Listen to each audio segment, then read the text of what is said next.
और सूरत और समाधि को भगवती की महिमा बताते हुए मधु और कर्तव्य वध का प्रसंग प्रथम चरित्र के ब्रह्मा ऋषि, महाकाली देवता, गायत्री छंद, नंदा शक्ति, रत दंडिका बीज, अग्नि तत्व और ऋग्वेद स्वरूप है। श्री महाकाली देवी का प्रसन्नता के लिए प्रथम चरित्र के जप में विनियोग किया जाता है। भगवान विष्णु के जो जाने पर मधु और कर्तव्य को मानने के लिए कमल जन्मा और ब्रह्मा जी ने जिनका स्तवन किया जाता है, उन महाकाली देवी मैं सेवन करता हूँ। वे अपने 10 हाथों में से खड्ग, चक्र, गदा, बाण और धनुष पर परिघ, शूल और भुसुंडी, मस्तक और शंख धारण करती। उनके 3 नेत्र हैं। वे समस्त अंगों में दिव्य आभूषणों से विभूषित हैं। उनके शरीर की कांति नीलमणि के समान है तथा वे 10 मुख और 10 पैरों से युक्त हैं। मार्कंडेय बोले, सूर्य के पुत्र सर्वाणी जो 8वें मनु कहे जाते हैं, उनकी उत्पत्ति कथा विस्तार पूर्वक कहता हूँ। सुनो। सूर्य कुमार महाभाग सर्वाणी भगवती महामाया के अनुग्रह से जिस प्रकार मनवंतर के स्वामी हुए, वही प्रसंग सुनाता हूँ। पूर्व काल की बात है कि स्वरोचित मनवंतर में सूरत नाम के राजा और जो चैत्र वंश में उत्पन्न हुए थे। उनका समस्त भूमंडल पर अधिकार था। वे प्रजा का अपने और पुत्रों की भांति धर्म पूर्वक पालन करते थे। तो भी उस समय कोल विंध्यवासिनी नाम के क्षत्रिय उनके शत्रु हो गए। ओम चंडिका देवी को नमस्कार। ओम कोल विंध्यवासिनी यह किसी विशेष कुल के क्षत्रियों की संज्ञा है। दक्षिण में कोला नगरी प्रसिद्ध है। वह प्राचीन काल में राजधानी थी, जिसे क्षत्रियों ने उस पर आक्रमण करके उसका विध्वंस किया। वे कोल विंध्यवासिनी कहलाए हैं। राजा सूरत की दंडनी बड़ी प्रबल थी। उनका शत्रुओं के साथ संग्राम हुआ था। यद्यपि कोल विंध्यवासिनी संख्या में कम थे, तो भी राजा सूरत युद्ध में उनसे पराजित हो गए। तब ये युद्ध भूमि से अपने नगर को लौट आए और केवल अपने देश से राजा होकर रहने लगे और समूची पृथ्वी से अब उनका अधिकार जाता रहा। किंतु वह भी उन प्रबल शत्रुओं से उस समय महाभाग राजा सूरत पर आक्रमण कर दिया। राजा का बल क्षीण हो चला था, इसलिए उनके दुष्ट, बलवान एवं दुरात्मा मंत्रियों वहाँ उनकी राजधानी में भी राजकीय सेना और खजाने को हाथी या लिया। सूरत का प्रभुत्व नष्ट हो जाता था। इसीलिए वे शिकार खेलने के बहाने घोड़े पर सवार हो वहां से अकेले ही एक घने जंगल में चले गए। वहां उन्होंने विप्र मेधा मुनि का आश्रम देखा, जहां कितने ही हिंसक जीव अपनी स्वाभाविक हिंसा व्रत छोड़कर परम शांति भाव से रहते रहे। मुनि के बहुत से शिष्य उस वन की शोभा बढ़ा रहे थे। वहां जाने पर मुनि के उनका सत्कार किया और वे सब उन मुनि श्रेष्ठ के आश्रम पर इधर उधर विचरते हुए कुछ काल तक रहे। फिर ममता से आकृष्टित होकर वहां इस प्रकार चिंता करने लगे कि पूर्व काल में मेरे पूर्वजों ने जिसका पालन किया था, वही नगर आज मुझसे रहित है। पता नहीं है मेरे दुराचारी भक्तगण उसकी धर्म पूर्वक रक्षा करते हैं या नहीं। जो सदा मद की वर्षा करने वाला और शूरवीर तथा वह मेरा प्रधान हाथी और शत्रुओं के अधीन होकर न जाने किन भोगों को भोगता होगा। जो लोग मेरी कृपा, धन और भोजन पाने के लिए सदा ही मेरे पीछे पीछे चलते थे, वे निश्चय ही अब दूसरों राजाओं अनुसरण और करते होंगे। उन अपव्ययी लोगों के द्वारा सदा खर्च होते रहने के कारण अत्यंत कष्ट में जमा किया हुआ मेरा वह खजाना खाली हो जाएगा ये तथा और कभी कई बातें राजा सूरत निरंतर सोचते रहे थे कि एक दिन उन्होंने वहाँ विप्रवर मेधा के आश्रम के निकट एक वैश्य को देखा और उससे पूछा, तुम कौन हो या तुम्हारे आने का क्या कारण है? तुम क्यों शोकग्रस्त और अनमने से दिखाई देते हो? राजा सूरत का यह प्रेम पूर्वक कहा हुआ वचन सुनकर वैश्य ने विनीत भाव से उन्हें प्रणाम करके कहा। वैश्य बोले, राजा, मैं धनियों के कुल में उत्पन्न एक वैश्य हूँ।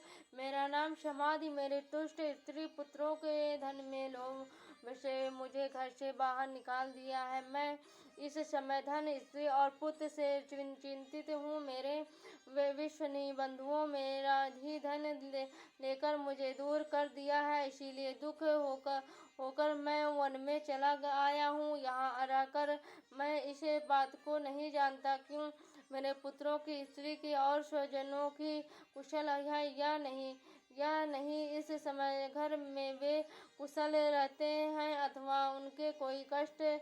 वे मेरे पुत्र कैसे हैं? क्या वे सदाचारी अथवा दुराचारी होंगे हैं?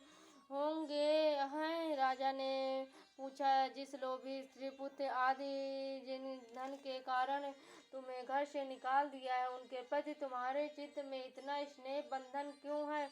वैश्य बोला, आप मेरे विषय में जैसी बात कहते हैं वह सब ठीक है, किंतु मैं क्या करूं? मेरा मन निष्ठुरता नहीं रहता है। जिन्होंने धन के लोभ में पकड़कर पिता के प्रति स्नेह, पति के प्रति प्रेम तथा आत्मजन के प्रति अनुराग को तिलांजलि दे मुझे घर से निकाल दिया है, उन्हीं के प्रति मेरे हृदय में इतना स्नेह महामते गुणहीन बंधुओं को में प्रति भी जो मेरा चिंतक इस प्रकार प्रेम मग्न हो रहा है, यह क्या है? इस बात को मैं जानकर भी नहीं जान पाता। उनके लिए मैं लंबी सांसें ले रहा हूँ और मेरा हृदय अत्यंत दुखित हो रहा है। और उन लोगों में प्रेम का सर्वदा अभाव हो तो भी उनके प्रति जो मेरा मन निष्ठुर नहीं हो पाता, इसीलिए क्या करूँ? उस मार्कंडेय कहते कि ब्राह्मण तदंतर राजाओं में सूरत व समाधि नामक वैश्य दोनों साथ साथ मेधा मुनि के सेवा में उपस्थित हुए हैं और उनके साथ यथायोग्य न्यायानुकूल विनयपूर्ण बर्ताव करके बैठे हैं। तत्पश्चात वैश्य और राजा ने कुछ वार्तालाप आरंभ किया और राजा ने कहा कि भगवान, मैं आपसे एक बात पूछना चाहता हूँ, मुझे बताइए। मेरा चित्त अपने अधीन न होने के कारण वह बात मेरे मन को बहुत दुखी होती है। जो राज्य मेरे हाथ में चला गया है उसमें और उसके संपूर्ण अंगों में मेरी ममता बनी हुई है। मुनि श्रेष्ठ यह जानते हुए भी कि वह अब मेरा नहीं है, अज्ञानी की भांति मुझे उसके लिए दुख होता है। यह क्या है? इधर यह वैश्य भी घर से अपमानित होकर आया और उसके पुत्र, स्त्री और भृत्यों ने से छोड़ दिया है, जिन्होंने भी इसका परित्याग कर दिया है तो भी यह उनके प्रति अत्यंत हार्दिक स्नेह रखता है। इस प्रकार यह तथा मैं दोनों ही बहुत दुखी हैं, जिसमें प्रत्यक्ष दोष देखा गया है। उस विषय के लिए भी हमारे मन में ममता जनित आकर्षण पैदा हो रहा है। माँ बाप हम दोनों जो समझदार हो तो भी हम में जो मोह पैदा हुआ है, यह क्या है? विवेक शून्य पुरुष की भांति मुझ में और इसमें भी यह मूर्ता प्रत्यक्ष दिखाई देती है। इस कहते हैं कि माँ बाप विषय मार्ग का ज्ञान सब जीवों को है, इसी प्रकार विषय भी सबके लिए अलग अलग है। कुछ प्राणी दिन में नहीं देखते और दूसरे रात में नहीं देखते तथा कुछ जीव ऐसे होते हैं जो रात में भी बराबर दिखते हैं। और यह ठीक है कि मनुष्य समझदार होते हैं, किंतु केवल वे ऐसे नहीं होते हैं। पशु पक्षी और मृग आदि सभी प्राणी समझदार होते हैं। मनुष्य समझ भी वैसी ही होती है जैसी उन मृग और पक्षियों की होती है। तथा जैसी मनुष्यों की होती है वैसी ही उन मृग पक्षी आदि के भी होती है। यह तथा अन्य बातें भी प्रायः दोनों समान हैं। समझ में होने पर भी इन पक्षियों को तो देखो, वे स्वयं भूख से पीड़ित होते हैं वे भी मोहवश बच्चों की चोंच में इतने चाव से अन्य के दाने डाल रहे हैं। न सेठ, क्यों क्या तुम नहीं देते कि ये मनुष्य समझदार होते हुए भी लोभवश अपने किए हुए उपकार का बदला पाने के लिए पुत्रों की अभिलाषा करके, यद्यपि उन सब के समझ की कमी नहीं, तथापि वे संसार की स्थिति जन्म मरण की परंपरा बनाए रखने वाले भगवती महामाया के प्रभाव द्वारा ममतामय भंवर से युक्त मोह के गहरे गर्त में गिराए हैं, और इसीलिए इसमें आश्चर्य नहीं करना चाहिए। जगदीश्वर महान भगवान विष्णु के योग निंदा जो भगवती महामाया है, उन्हीं से यह जगत मोहित हो रहा है। वे भगवती महामाया देवी ज्ञानियों के भी चित्त को बलपूर्वक खींचकर मोह में डाल देती है। वे ही इस संपूर्ण चराचर जगत की सृष्टि करती है, तथा वे ही प्रसन्न होने पर मनुष्यों के मुक्ति के लिए वरदान देती है। वे ही परा विद्या, संसार बंधन और मोक्ष की प्राप्ति होती है। देवी ने तथा संपूर्ण ईश्वरी भी अधीश्वरी है। और राजा ने पूछा, भगवान ने जिन्हें अपने आप महामाया कहते हैं, वे देवी कौन है? ब्राह्मण उनका विवाह कैसे हुआ है तथा उनके चरित्र कौन है? और ब्रह्मवेत्ताओं में से श्रेष्ठ महर्षि उन देवी को जैसा प्रभाव हो, जैसा स्वरूप हो, और जिस प्रकार प्रादुर्भाव हुआ हो, वह सब मैं आपके मुख से सुनना चाहता हूँ। ऋषि बोले, राजन, वास्तव में तो वे देवी नित्य स्वरूपा ही है और संपूर्ण जगत उन्हीं का रूप, तथा उन्होंने समस्त विश्व को व्याप्त कर रखा है।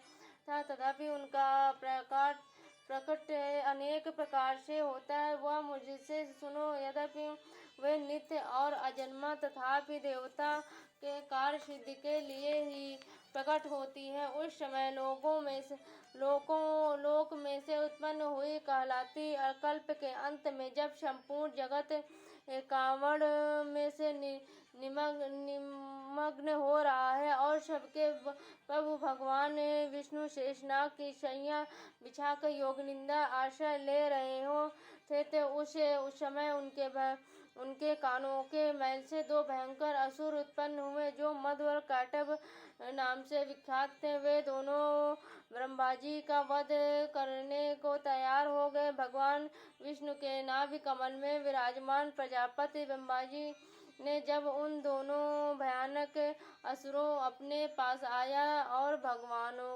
भगवान को सोया हुआ देखा, तब एकाग्रचित होकर उन्होंने भगवान विष्णु को जगाने के लिए उनके नेत्रों में निवास करने वाली योगनिद्रा स्तवन आरंभ किया, जो इस विश्व की अधीश्वरी, जगत को धारण करने वाली, संसार का पालन और संहार करने वाली तथा तेज स्वरूपा भगवान विष्णु की अनुपम शक्ति है। उन्हीं भगवती निंदा देवी को भगवान महास्तुति करने लगे।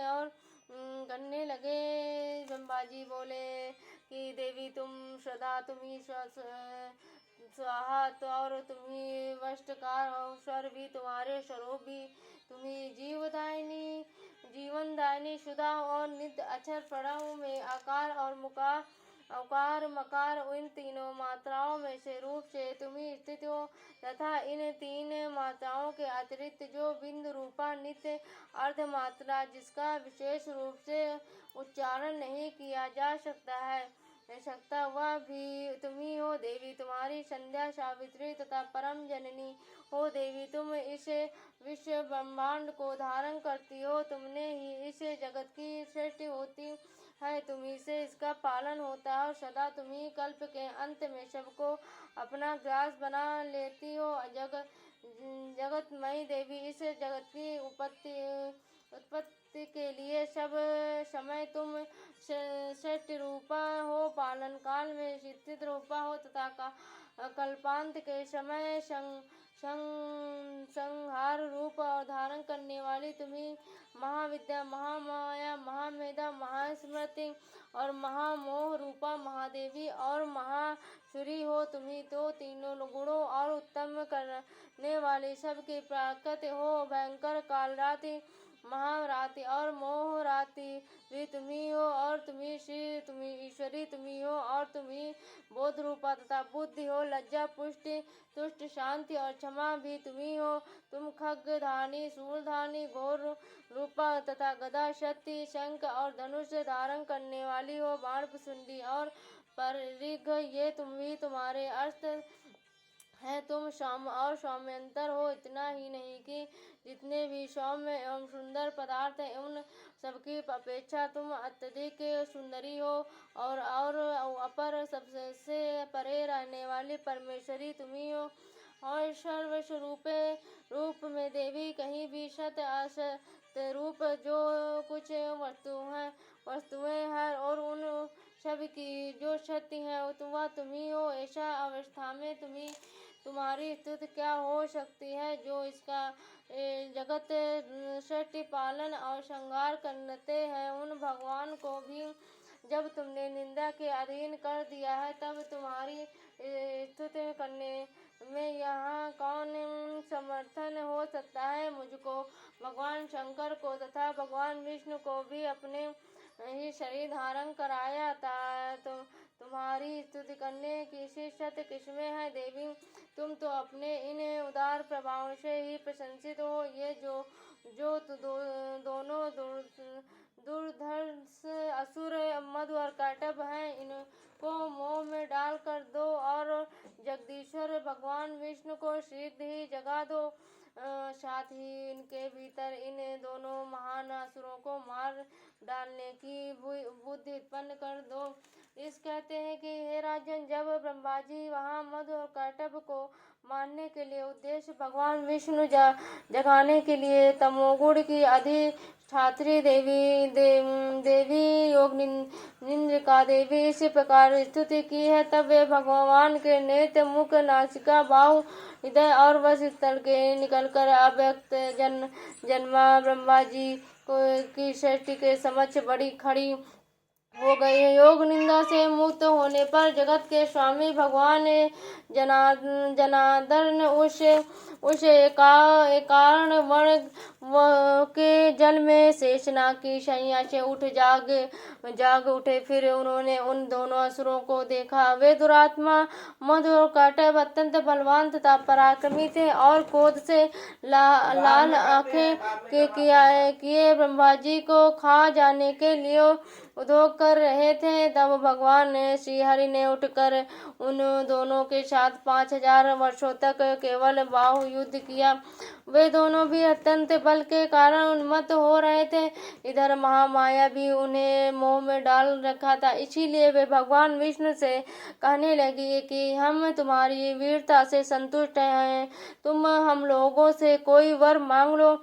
श्री भगवान बोले कि यदि तुम दोनों मुझ पर प्रसन्न हो तो अब मेरे हाथ से मारे जाओ। बस इतना सा ही वर मैंने मांगा है, यहाँ दूसरे किसी वर से क्या लेना। श्री ऋषि कहते हैं, इस प्रकार धोखे में आ जाने पर जब उन्होंने संपूर्ण जगत में जल ही जल देखा तब कमल नयन भगवान से कहा, जहाँ पृथ्वी जल में डूबी हुई न हो, जहाँ सूखा स्थान हो वहीं हमारा वध करो। ऋषि कहते हैं कि तब तथास्तु कर शंख और चक्र और गदा धारण करने वाले भगवान ने उन दोनों मस्तक अपनी जांग पर रखकर चक्र से काट डाले और इसी प्रकार ये देवी महामाया ब्रह्मा जी की स्तुति करने पर स्वयं प्रकट हुई। अब पुनः तुमसे उनका प्रभाव का वर्णन करता हुआ है।